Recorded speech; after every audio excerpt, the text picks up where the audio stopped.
Filmazon.com's Nikolai Adams here with Randy Havens. Thanks for joining me. Yeah, absolutely. So the first thing that comes to mind is you play this very, very enthusiastic science teacher in Stranger Things, Mr. Clarke. That's a kind of a divisive subject. People either love it or hate it. Did you actually love that subject in high school, or were you not? No, I was not. I am not a science person at all. So take us into this character. Very nurturing, very caring to these kids, very much a role model. So did you base this character on something you'd seen in another movie? Is this someone based on your own life? I mean, I definitely had teachers that were inspirational to me, but I think part of it was like the teachers that, you know, like sort of nurtured me as I was growing up, and then also the Duffer Brothers themselves and how they interact with the kids, because they are very collaborative, and they treat the kids like adults with respect, and that's a really cool thing, and I thought that was really awesome. I was like, oh, I'm going to pull a little bit here, pull a little bit from here. I think ultimately, because I'm not a big science guy, I was like, okay, how can I make this character real for me? And I was like, oh, maybe the reason he's so nice to the kids is that he sees himself in them, like how he sees them interact with each other, and how he sees like their love for the subjects that they like. That was what he was like growing up, and so he wants to create a safe and nurturing environment for them to be able to learn and be curious and grow like that. Now, obviously, Stranger Things is jam-packed with all these amazing late 70s, early 80s film and television references. Is there one that kind of stands out for you? Obviously, there's one of your great scenes, you're watching The Thing. Oh, The Thing, yeah, for sure, for sure. So is there one that, you know, in the first two seasons that stands out as something kind of cool? I enjoy sort of the mashup aspect of it.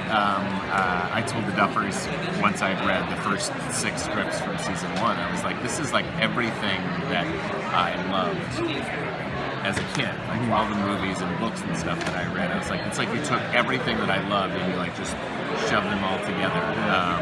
So I think all of it. I mean, like I love the Firestarter references. I love the idea that if you just took, that if Stephen King and Steven Spielberg had a baby, that it would be this show. I love all of it, honestly. Now, then you go to something completely different and you voice a character in Archer. Yeah. Talk about how that is different than portraying an actual character on the screen doing voice acting.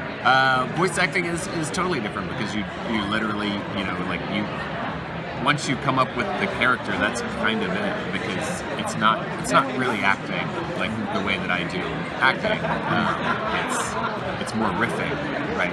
You just riff on each line, and the real art of voiceover and animation comes from the animators and the sound editors, where they cut what you've said and try to make it into a cohesive thing, which they do a very good job of on Archer. Like, you know, so much so that I'll have people go like, oh, what was it like being acting with so-and-so? And I'm like, well, I wasn't. I was in a booth all by myself. And there were these other guys in this other booth who were going, do the line like this. Yeah. Now do the line like this. Now do it however you want it. And so just sort of riffing with them, which is fun in itself, but it's not like like what I think of acting is like interacting with someone and like taking the energy of another actor and like playing off of each other, which there's not a lot of that in animation.